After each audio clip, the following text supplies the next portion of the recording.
Hi everybody, Gary Fong here, and got a lot of a zillion emails about this whole controversy about the photographer being threatened and bullied and everything like that. So, but I also got a couple emails saying, Gary, why do you stick yourself out or whatever and help other people? So, um, the reason is this, and I mean, a lot of people go, well, why does Gary get so upset about people taking advantage of other people, or like I'm particularly harsh on workshop and seminar instructors that really have no idea what they're talking about, and yet they brag about rock star success.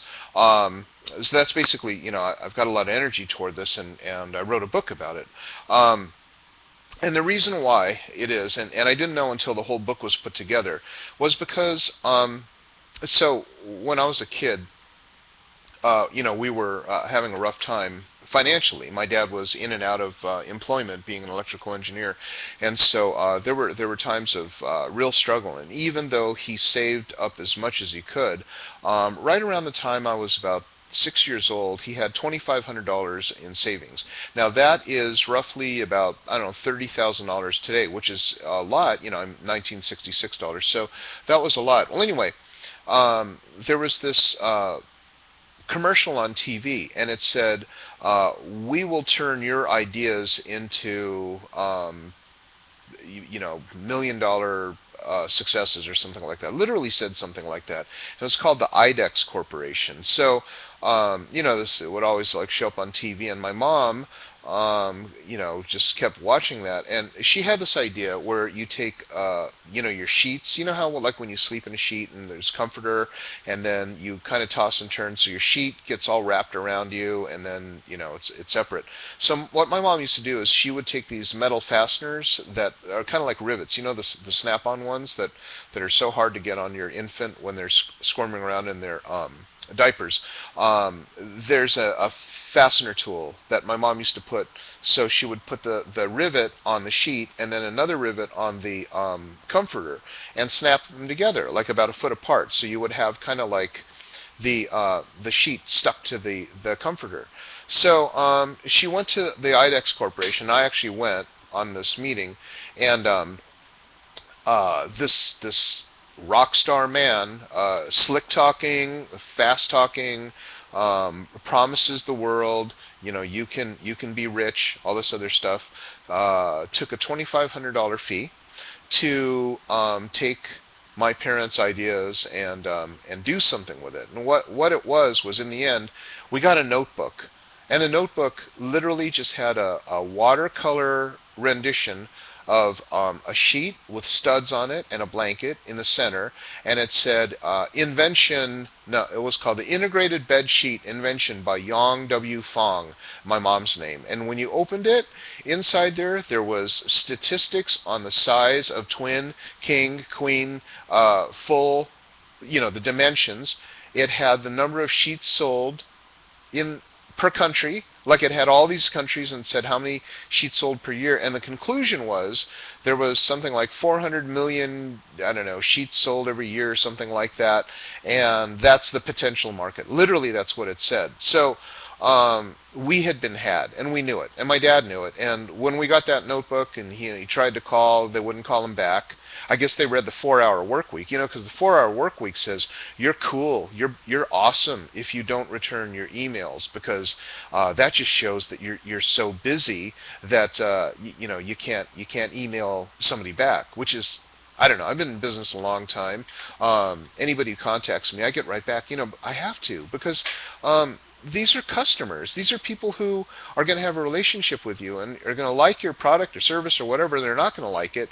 And if you don't return the emails because you're too cool, I don't know, whatever you want to do, but I just know that for me, having been in business, God, I don't know, 30 years now, and different businesses, they've been successful a lot of times because people have told other people that, wow, I needed some help, and, Gary or one of his people kind of went out of the way to help me out or whatever. I just think that that's completely different. but to not answer your emails. But anyway, this guy didn't answer my dad's emails, and he got so sick he couldn't look at the book again. I was 6 years old, and I grabbed that book and I studied it. I mean, I let that putrid stink of a farce, of a ripoff, soak into every cell of my body, so that I would remember it. And that anger has continued today. And little did I know when I was a little kid that I was going to wind up being an inventor. And God, I sure know, man, do not go to these invention firms that say that they're going to take your idea to market. I've got another video somewhere that talks about, you know, what to do with your inventions and things like that. But that's the reason, because after that, you know what? Not only had he taken our life savings, but he broke our spirit. My dad didn't trust anybody really again, and my mom didn't either. We were completely changed from that point on, except for me.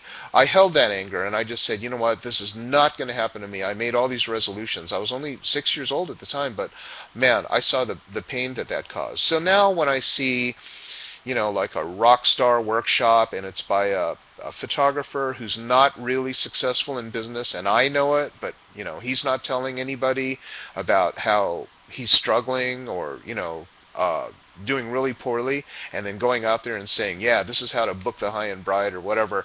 That really gets under my skin, because these people tend to charge a lot for their workshops. They charge a lot for consulting. They don't know really what they're talking about, and they get these naive people, these people who want to believe that IDEX Corporation can make them millionaires. You know what?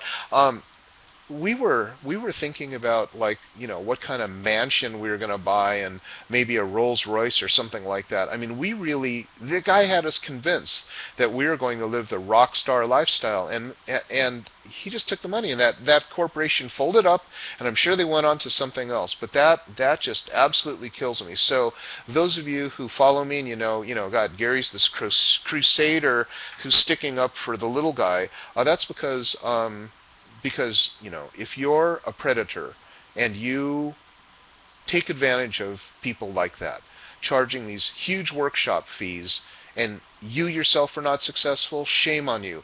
You are the lining at the bottom, you know, the spoiled milk in the bottom of the dumpster at a restaurant. That's the film of the scum of the people who go out there and, you know, try to sell these workshops or whatever they do. You know, try to convince people that they can be rich. And that's why I wrote this. You know, people go, well, what's the deal with the book? So you want to be a rock star photographer. I've had people say, oh, well, I want to shoot rock stars or whatever, or they think that it's me saying, so you want to be a rock star photographer. No, I'm saying that this is the myth, and I'm trying to explode the myth. So you want to be a rock star photographer. On the cover, you know, we have some photographer holding a bag and all these adoring fans, and this is basically what's happened now with social media. Social media has turned anybody who says they're awesome into awesome, because there's no way to verify it.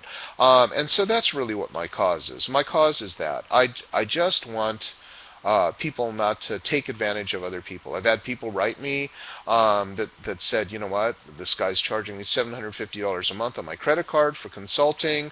I'm not getting jack from my consulting. He's not even there for the conference calls. Stuff like that. Just, you know what, nasty. So anyway, that's what this is about. Thank you for listening. I know you got to go. So do I. Bye.